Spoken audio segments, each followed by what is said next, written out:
So we have a little mantra here at Bonsai Pop, and that is that anime is punk rock cartoons. And if we hold that to be true, then Dorohedoro is anime as fuck. Ever heard of that guy that took a little too much Blue Heaven and ended up thinking he was a glass of orange juice for the rest of his life? Well, for the record, that story is fake government propaganda, but watching Dorohedoro kind of feels like it would be a similar experience, in the best way possible. It's a modern mind-melting bonanza fleshed out with excellent characters, trippy over-the-top animation and brutality, and a plot that both confuses and astounds you as it guides you through the storyline. Now, I've been excited about this anime since it was announced back in December and have eagerly been awaiting for it to drop in the US so I could experience the enigma that stood out amongst the rest. And what I got was more than I could ever ask for. It's a show that melds with my tastes and what we do here on Bonsai Pop so well that together we have formed the perfect anime Reese's Cup. It's been sitting on Nardflix for a couple weeks by now, so I assume those who wanted to watch it have,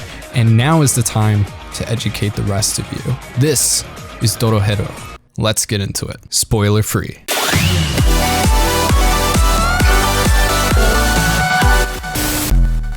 Hey everybody, Mike here. I just wanted to let you know that Bonsai Pop is a crowd-funded channel. Tyler and I live primarily off of the pledges from our amazing community over on Patreon. We want you to be part of that community with us. The response to our call to arms last time was humbling, to say the least, but we aren't quite there yet. Tyler and I split everything this channel makes 50-50, just like we split the work, so we need your help if you have the means, and you also get a ton of benefits along with it. That being said, showing up to the videos is amazing in and of itself, so thank you so much for watching. On with the show. Okay, so I can hear the cogs turning in your Alita head while your insides are squirming, and the phrase, "Is that 3D anime?" plays on repeat through your brain. And yes, it is. And I know, Mike, you were the chosen one, you're supposed to bring balance to the anime, not leave it in darkness. Look, all I'm saying is that saying all 3D anime is bad is no better than the ignorant people who say all anime is bad. You have to try your food before you say you don't like it. And Dorohedoro has more style than, well, honestly, it's kind of hard to find something to compare it to. It's like if you took Akira and Dragon Ball Z and swirled them together and then dosed it with mescaline. I'm also aware that we generally cover older anime, or at least extremely obscure things, but that's also the beauty of Dorohedoro. The series' manga started in 1999 and wrapped in September of 2018. It started in a relatively unknown, at least in the West, seinen magazine called Monthly Icky, and it ran there until the magazine went down in 2014. It was then transferred to Hibana, which also died in 2017 before it ran its last year in Monthly Shonen Sunday. So what we get in the anime is the beginning of this story from 21 years ago, something that started at the same time we were finally beginning to get new episodes of Dragon Ball Z in America. So despite the pizzazz of a semi-modern makeover, Dorohedoro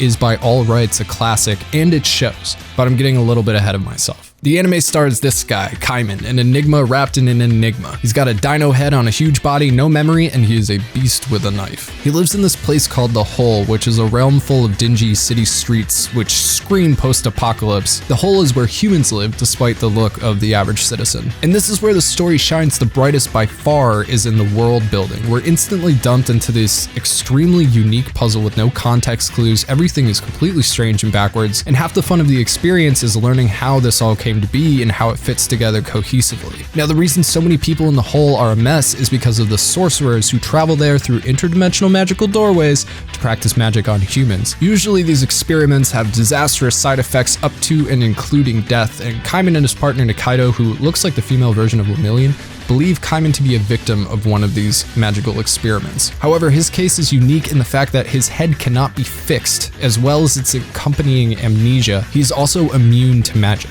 So he spends his days working in a medical facility for victims of magical practice, as well as hunting down every single sorcerer he and Nikaido can find for clues to his recovery. You see, there's also an invisible man living in Kaiman's mouth, so when he captures a sorcerer, he bites down on their head so they can visit the man, who then says whether or not that sorcerer is the one, after which Kaiman or Nikaido generally dispatch said sorcerer with extreme prejudice. And did I mention that the show doesn't hold any punches? Yeah, this is like as brutal as it gets, like berserk level cut 'em ups. However, with the addition of magic being relatively common, there's almost a humorous aspect to it. People losing limbs, spilling entrails, being turned into human sludge, only to sometimes be put back together, just like nothing happened. It's truly a wild ride that could only come from the pages of an obscure seinen rag. But let's take a look at that real quick so you can get what I mean. One of my favorite things I learned about Dorohedoro while I was doing research is that it was written and illustrated by a mangaka only known as Q Hayashida, a Japanese woman from Tokyo to whom very little information exists, but I think her dedication to world building and her art speaks for itself. What we do know is that she always wanted to be a mangaka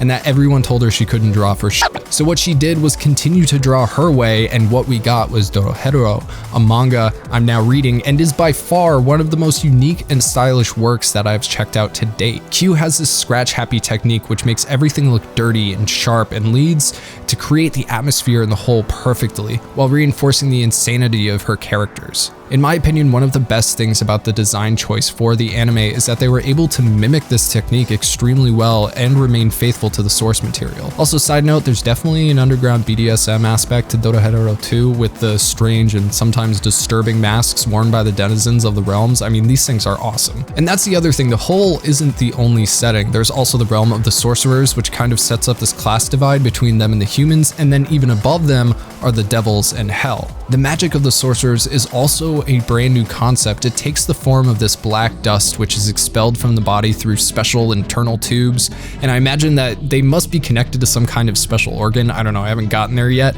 but its effects and potency range from character to character as well. Some can only fire like an obnoxious bullet of the stuff, while others can turn anything into mushrooms or pull a person inside out and make them into a meat pie. Some sorcerers can heal, some can turn you into a pile of goo. It's just this rainbow of possibilities. Now, as the story progresses, the universe begins to open up as Kaimen and Nikaido continue to work towards unraveling Kaiman's mysterious past and the secret behind his transformed head. More characters are introduced, and ironically, they're all extremely likable. If you were to have told me before I started watching this that I'd fall in love with a 7-foot tall basketball shoe wearing cockroach named Johnson who can only say I legitimately would not have believed you. And the antagonists of this season aren't even really villains either. They work in opposition to Kaiman and Nikaido, but it's hard not to love them and their absolutely insane lives and abilities. Lives we get a very intimate look into one by one as well. There's no one important left behind in this short 12-episode run, and what we find out as we travel along is that everyone has a perfectly sound reason for doing what they're doing and being where they are.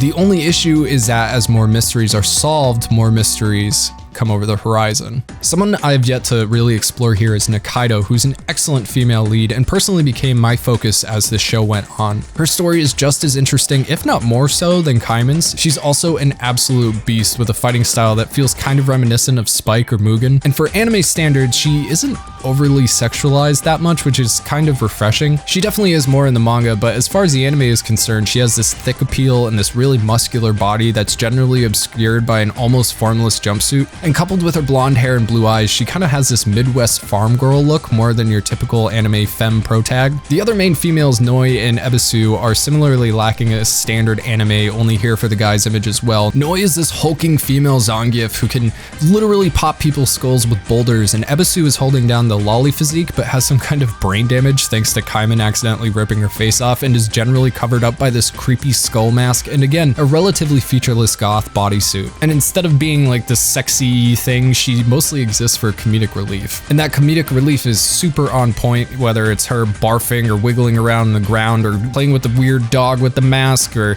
getting big giant fake boobs for no reason. With all this, I found Dorohedoro to be refreshing and new, while at the same time reminiscent of the anime I really loved from back in the day. There's this certain unhindered wildness to it that a lot of what we're drip fed through the mainstream lacks lately, which kinda has me worried. Now obviously this anime is a Shipwrecks original, and as the majority of us know, that streaming platform is the most popular of its kind. It's also put out some trash in the past that has deeply offended a lot of its anime audience, including myself. But there are a ton of diehard otakus that swear off the site as it's for plebs and only plebs, but every once in a while there is a diamond that's squeezed out into the turd pile over there.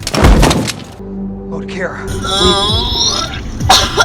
Things like Carol and Tuesday and High Score Girl, which was another amazing original that we were lucky enough to get a second season of, but as of right now, there has been no announcement for season 2 of Dorohedoro. It worries me that this anime is being overlooked because it's unique. While that's what I love about it, if you're an average viewer who puts Sword Art Online on repeat every night to fall asleep, or if you're a diehard that stays off of limp dicks, it's likely Dorohedoro went under your radar. That, or you saw it was a 3D anime starring a dude with a crocodile head and you just noped out. But let me assure you you that this is one you do not want to miss. And if you do watch it, you're going to be dying for another season or picking up the manga like I did. Despite its in-your-face look with its strange world and even stranger characters, Dorohedoro opens up a truly fascinating universe that begs to be explored. It has this Harry Potter, Star Wars, Lord of the Rings appeal that you only get every so often. One where you want to know every detail of every character and the history of the setting. And while the manga does exist and it is finished, and while I love reading manga, there is a reason we're all here right now, and it's because there is something special about anime,